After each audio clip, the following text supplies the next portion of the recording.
Good morning विद्यार्थी मित्रांनो. या अगोदरच्या तासाला आपण meaning of bookkeeping, importance of bookkeeping and objective of bookkeeping, features of bookkeeping याविषयी माहिती पाहिली. अकाउंटन्सी म्हणजे काय याविषयी आपण माहिती पाहिली. आज आपण बेसिक टर्म्स अकाउंटचे जे काय बेसिक टर्म्स आहेत त्याविषयी आपण माहिती पाहणार आहोत. First, transactions.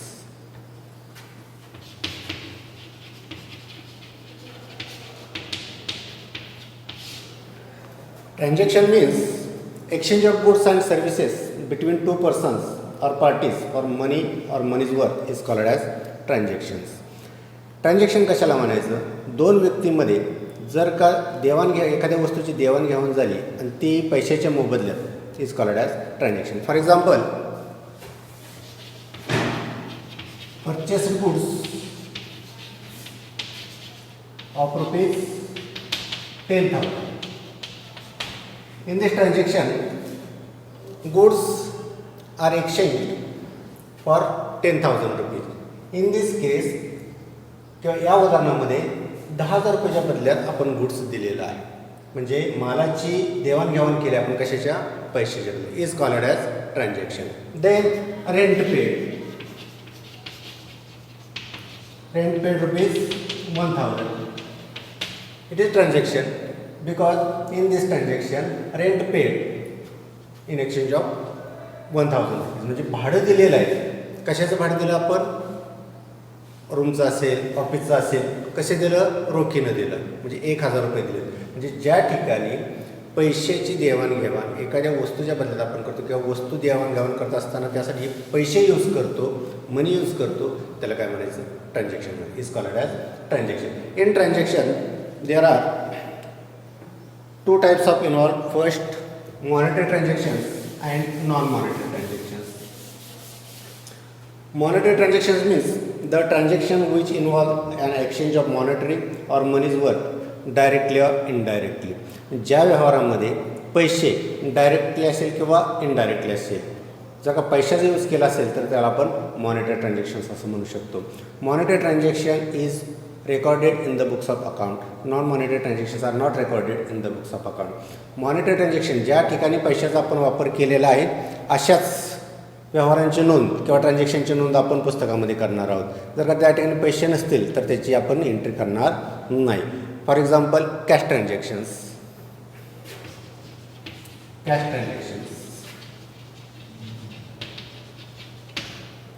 For example, commission received.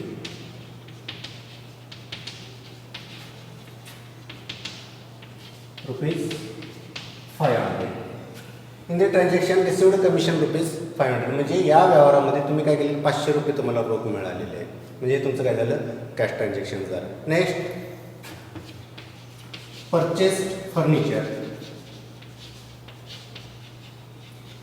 ₹50,000. In the transaction, purchased furniture on a particular date and immediately paid ₹50,000 is called as cash transaction. या ठिकाणी तुम्ही फर्निचर खरेदी केलेलं आहे आणि लगेच 50,000 तुम्ही रोख दिलेले आहेत. असं जर का तुमचा व्यवहार झाला असेल, ट्रान्झॅक्शन असेल, तर त्याला काय म्हणायचं? Cash transaction. क्रेडिट ट्रान्झॅक्शन कशाला म्हणता येईल आपल्याला? Purchased goods on credit ₹10,000. In the transaction, goods purchased but amount paid in future date is called as credit transaction. या ठिकाणी आपण माल खरेदी केलेला आहे पण पैसे लगेच देणार आहे का? नाही, पैसे आपण भविष्यामध्ये देणार आहे, फ्युचर डेटला देणार आहे. त्यामुळे त्याला काय म्हणता येईल? Credit transaction. In cash transaction, cash are paid or received in immediately or on the due date. But in credit transaction, purchased or sold goods on a particular date, but amount paid or received in future date is called as credit transactions. Then non-monetary transactions मध्ये काय येतात? In non-monetary transactions, the transaction which does not involve an exchange of money or money's worth directly or indirectly. ज्या व्यवहारामध्ये पैसा direct किंवा indirect आपण use करत नाही परंतु वस्तूची देवाणघेवाण मात्र होते, अशा व्यवहारांना आपण नॉन मॉनिटरी ट्रान्झॅक्शन्स असं म्हणतो. For example, exchanged goods for against another goods. For example, purchased a cloth of 1 meter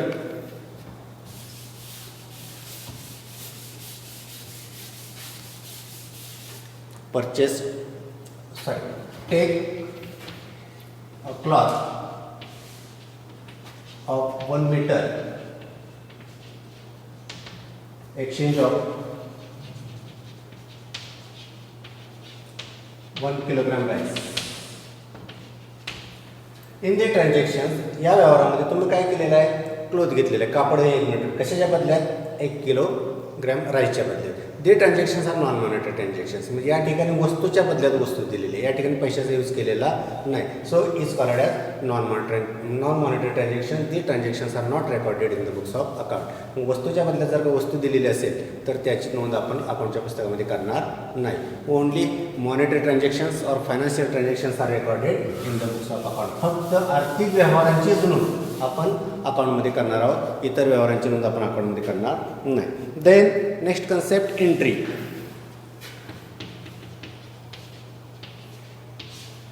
Any transactions are recorded in the books of account. So method, first effect given debit and second effect given credit. For example, rent paid rupees 5,000. These are transactions. How to record it in the books of account? First effect goes to debit and second effect goes to credit. Rent is a debit and cash is a credit. So the transactions are recorded in the books of account. Rent account debit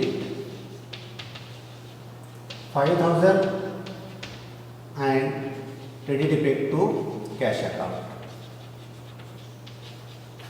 5,000. Each and every financial transactions or monetary transactions in the books of account. The method, first effect goes to debit and second effect goes to credit. Rent account debit to cash account. या ठिकाणी आपल्याला कोणतेही transactions असतात, या ठिकाणी पहिल्या effect तुम्हाला debit द्यावं लागेल आणि सेकंडचा क्रेडिट द्या. ही मेथड आहे अकाउंटची. जेव्हा तुम्ही एंट्री करत असता किंवा ट्रान्झॅक्शनची जेव्हा एंट्री करत असता एखाद्या पुस्तकामध्ये, ही मेथड तुम्हाला दिलेली आहे. पहिला इफेक्ट तुमचा डेबिट असणार आणि दुसरा क्रेडिट इफेक्ट असणार आहे. याला आपण एंट्री असं म्हणतो. General entry is a first book or subsidiary books. General entry म्हणजे तुमचं पहिलं पुस्तक असणं, म्हणजे ज्या पुस्तकामध्ये सुरुवातीला आपण एंट्री करतो त्याला फर्स्ट बुक किंवा सबसिडरी बुक्स आपण म्हणू शकतो. तर याची सुरुवातीला एंट्री करणार, त्यानंतर तुमचं पुढे अकाउंटिंग चालू होणार. Next, narration. The narration is compulsory written into bracket and start the word being. A brief explanation of that entry is recorded in narration or into bracket. For example, rent paid.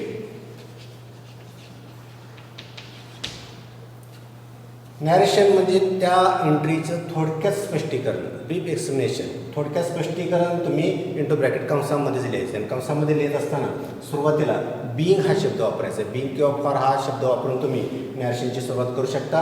For example, ते transaction करता rent paid rupees 5,000. Rent तुम्ही 5,000 रुपये दिलेले आहेत. Narration काय येणार, Bing rent paid. थोडक्यातच लिहायचं आहे. ज्या पूर्ण ट्रान्झॅक्शन या ठिकाणी लिहायचं नाही. जे ट्रान्झॅक्शन असेल किंवा जी एंट्री असेल तुमची, त्याचं थोडक्यात स्पष्टीकरण तुमचं नॅरेशनमध्ये येणार. म्हणजे या ठिकाणी आपण एंट्री कशी करायची आणि नॅरेशन कसं करायचं हे आपण पाहिलं. म्हणजे कोणत्याही ट्रान्झॅक्शनची एंट्री करत असताना पहिला इफेक्ट तुमचा डेबिट असणार आणि दुसरा क्रेडिट, आणि त्याचं थोडक्यात स्पष्टीकरण इंटू ब्रॅकेट नॅरेशनमध्ये येणार.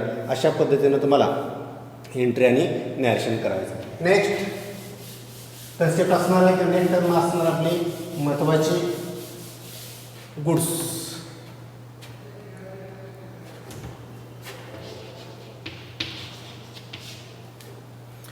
Goods means the term goods refers to mercantile commodities, articles or things in which a trader trades.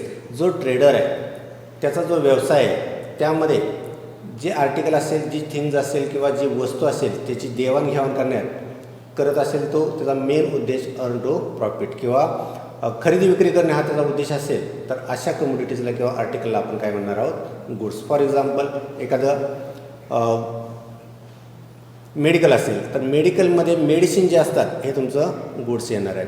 एखाद्या फर्निचरचं दुकान असेल तर त्या फर्निचरच्या दुकानामध्ये जे काही फर्निचर असेल, बेंच असतील, कपाट असेल, हे त्याचं गुड्स असणार आहे. एखादे स्टेशनरीचं दुकान असेल तर त्या स्टेशनरीमध्ये ज्या ज्या वस्तू असतील पेन पेन्सिल पट्टी हे त्यांचं काय असणार आहे गुड्स असणार आहे.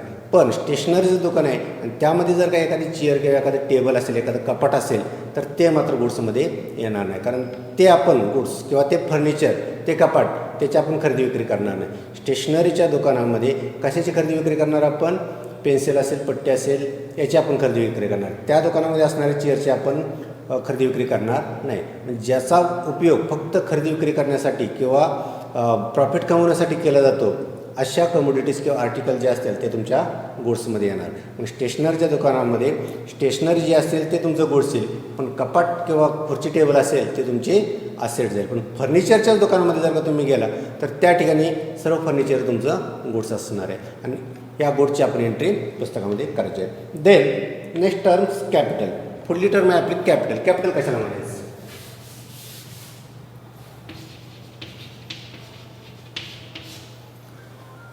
Capital means the total amount invested into business by the owner is called as capital. त्या ओनरनं, त्या प्रोप्रायटरनं, त्या मालकानं व्यवसायामध्ये किती रक्कम गुंतवलेली आहे ती एकूण रक्कम तुमची काय असणार आहे, कॅपिटल असणार आहे. हे कॅपिटल आपण इक्वेशनमध्ये सुद्धा लिहू शकतो. For example, capital is equal to assets minus liabilities.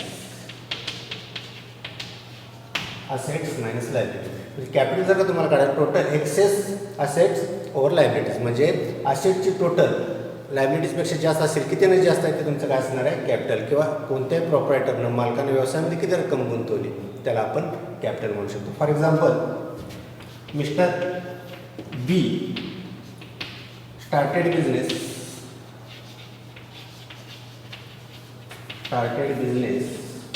Of rupees 1 lakh. In the transaction, Mr. B, the amount of 1 lakh invested into business. या ठिकाणी मिस्टर बीने काय केलेलं आहे, व्यवसाय सुरू केलेला आहे. 1 लाख रुपये गुंतवून, म्हणजे व्यवसायामध्ये किती रुपये गुंतवलेले आहेत, 1 लाख रुपये गुंतवलेले आहेत. मग ते त्या ठिकाणी 1 लाख रुपये तुमचं काय झालं, capital. When any proprietor cash goods or any assets invested into business is called as capital. या ठिकाणी तुमचं काय झालं, ते 1 लाख कॅपिटल झालं. Then next concept, drawings. When any proprietor cash or goods withdrawn from business for personal use is called as drawing. जर का एखाद्या प्रोप्रायटरनं व्यवसायामधून कॅश किंवा गुड्स विड्रॉ केलेले काढून घेतलेले कशासाठी, पर्सनल यूजसाठी, इज कॉल्ड ॲज ड्रॉइंग त्याला म्हणू शकतो आपण. For example, mister B paid rent for his house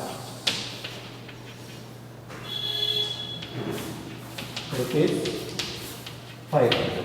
या ठिकाणी मिस्टर बीनं रेंट पेड केलेलं आहे 5,000 रुपये. कशाचं रेंट पेड केलेलं आहे, त्याच्या घराचं रेंट पेड केलं. त्याच्या घरात जो ज्या ठिकाणी राहतो त्या घराचा रेंट त्यानं पेड केलेला आहे 5,000 रुपये. म्हणजे या ठिकाणी व्यवसायातली रक्कम त्यानं 5,000 काढली आणि कशासाठी वापरली, पर्सनल यूजसाठी वापरली. तर हे काय झालं तुमचं 5,000 ड्रॉइंग. कॅपिटल आणि ड्रॉइंग यामधला फरक आहे, जर का प्रोप्रायटरनं व्यवसायामध्ये कॅश किंवा गुड्स किंवा असेट इन्व्हेस्ट केले असेल तर त्याला आपण कॅपिटल म्हणतो, आणि व्यवसायातून ते काढून घेतले असेल तर त्याला आपण ड्रॉइंग म्हणतो. तर ड्रॉइंग्स किंवा एक्सपेन्सेस कसं ओळखायचं, फॉर एक्झाम्पल उदाहरण घेऊया आपण.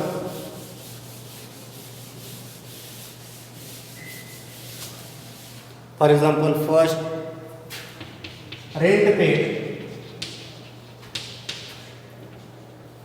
of rupees 1,000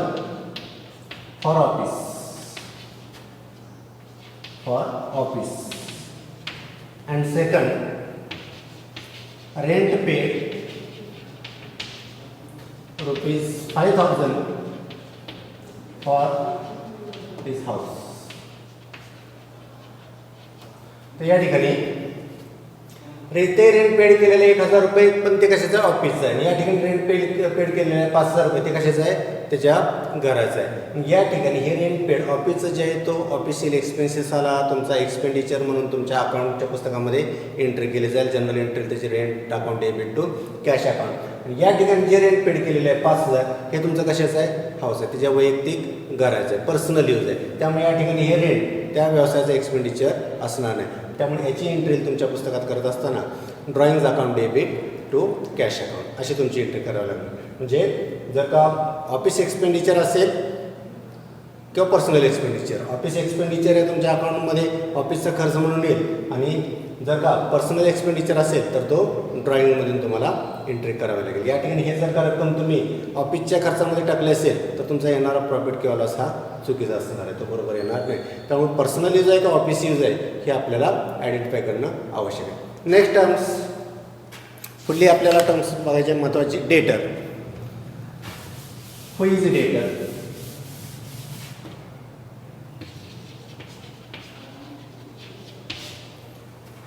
Debtor means a person has to pay the business for getting goods and services on credit is known as debtor.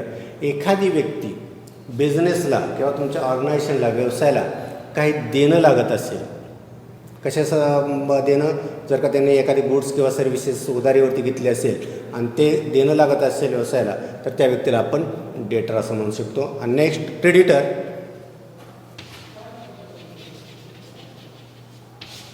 Creditor means a person to whom business has to pay for getting goods or services on credit is known as creditor. जर का एखादा organisation किंवा व्यवसाय एखाद्या third पर्सनला काही देणं लागत असेल तर ते आपण त्याला क्रेडिटर असं म्हणू शकतो. एका उदाहरणाची साइन आपण ते एक्सप्लेन करूया. For example, mister Suresh purchased goods of rupees 8,000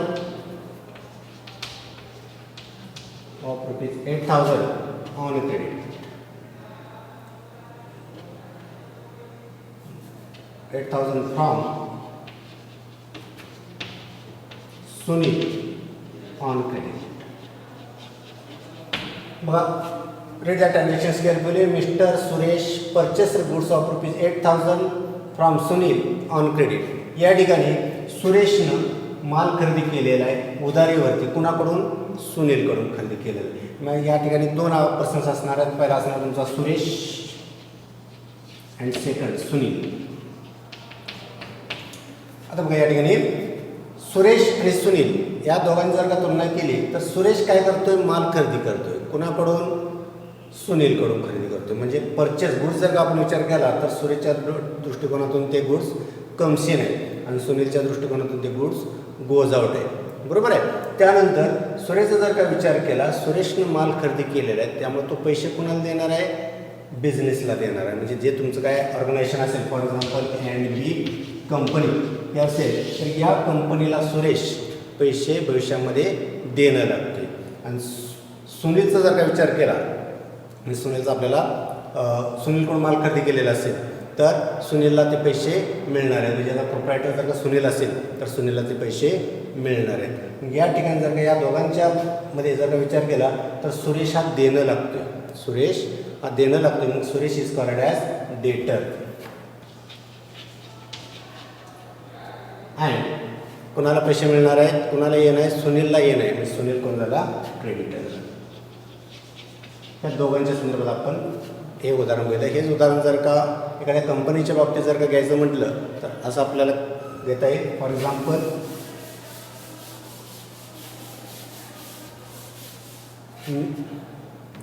messrs A&B company purchase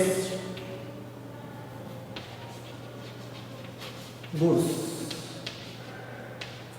of rupees 5,000 on credit for period. त्या ठिकाणी A&B कंपनीनं काय केलेलं आहे? माल खरेदी केलेला आहे. कोणाकडून खरेदी केला? किरणकडून खरेदी केलेला आहे. किरणकडून जर का खरेदी केलेला माल असेल तोही कसा खरेदी केलेला आहे? ऑन क्रेडिट, उधारीवरती. म्हणजे या A&Bला किरणकडून पैसे, या A&Bला किरणला भविष्यामध्ये पैसे द्यावायचे आहेत. म्हणजे किरण हा काय झाला? तुमचा क्रेडिटर झाला. कारण किरणला आपण तो व्यवसाय देणं लागतो. कारण Kiran is equal to creditor.